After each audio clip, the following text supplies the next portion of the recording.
All right, in the bottom left corner of Texas, he's up 1-0 in the series, wearing red. Your Protoss player, the Red Bandit. And in the top right, he's wearing purple, and he plays Zerg. It's Hephaestus. All right, I was, you know, the Red Bandit did take that game number 1, but I was really impressed with Hephaestus' play. The Red Bandit, as MorroW mentioned, was just non-stop aggression that entire game, and Hephaestus handled it relatively well, especially considering some of the decisions that he made. You know, going for that Hydralisk range before the Hydralisk speed made it a little more difficult on him. You know, never did get the Lurker Den. But managed to really have really strong macro in the face of all that. Kept on top of that Overlord production because he had to, because he had to have lost 15 or more Overlords that game.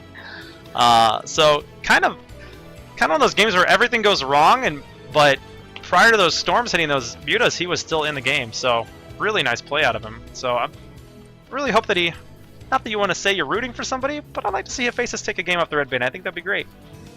Definitely. The Red Bandit, one of our best Starbow players. Probably plays the game more than just about anybody.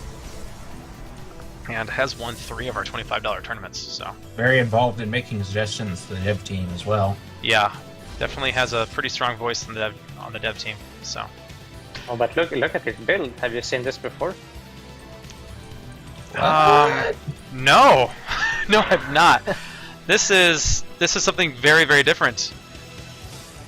So a 9 pull out of Hephaestus, and a cannon in the mineral line out of the Red Bandit. It's almost as if he knew it was coming. Yeah. This is really strange. Red Bandit, are you watching the stream? Wow. Yeah, I'm not sure. Yeah, he's kind of got him pretty much hard countered here. Maybe it was like one base with the Cellot and +1 timing attack or something. Yeah, perhaps. But now it just works out perfectly for him. Yeah, right? Hephaestus is a little bit flabbergasted. So.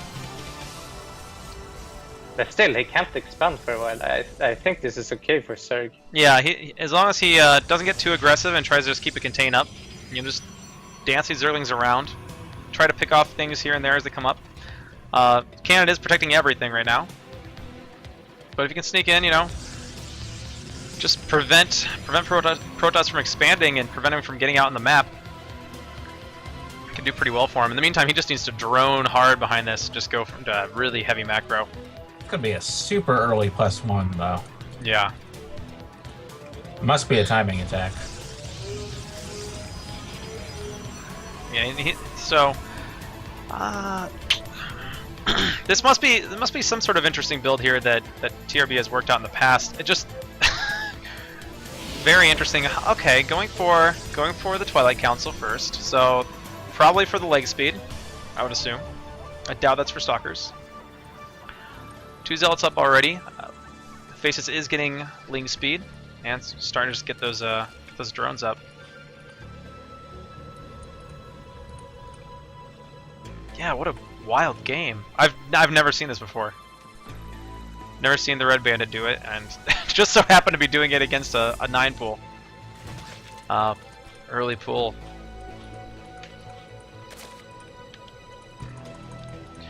You know, I really like the latest update that the camera zooms in a bit more than normal. I think that's really, really nice. Yeah, go ahead and expand on that a little bit. You know, what do you like about it? Well, it feels more like Brood War, but also you can you know, the feeling is just much nicer to. You don't have like huge armies like you do in StarCraft 2, so it's just nicer to be more up close. You can micro a bit more and all that. Yeah. But mostly it's just, it feels better to me. Yeah, it definitely makes it easier to select your units, and I would agree with that. It gets you a little bit more of that Brood War feeling, and really, you get used to it pretty fast. I think there's a few maps that don't quite have the camera quite right for some reason, but this one definitely has it. as far as the spectator goes, I can still hit Z and zoom out. So. All right, so big zealot push here. He's got 7 zealots on the field, and all that off of the first gateway. And wow, he's all the way up to Templar Archives already. Hephaestus is gonna try to do a little bit of a wraparound, or he's just gonna send these Lings to counter. And he's sending the Lings to counter. See if he can't delay that expansion. There are Hydras out. No with lurk the protect yet, +1 though. and the speed, they're gonna rip Yeah. them. Oh man. Oh, and the Hydras can't even micro. Too slow. Oy. Wild build here from TRB, and it's Just really wild. getting a lot done with it. Yeah, there's almost no units here. No spines, nothing. Yeah. This comes extremely early, and it's very strong timing attack. Yeah, Hephaestus really did need to have some static defense up. You know, a few spines at the front with some Queen Transfuse. Hephaestus calls hacking. PJ Stolz? All right, TRB goes up 2-0 in the series.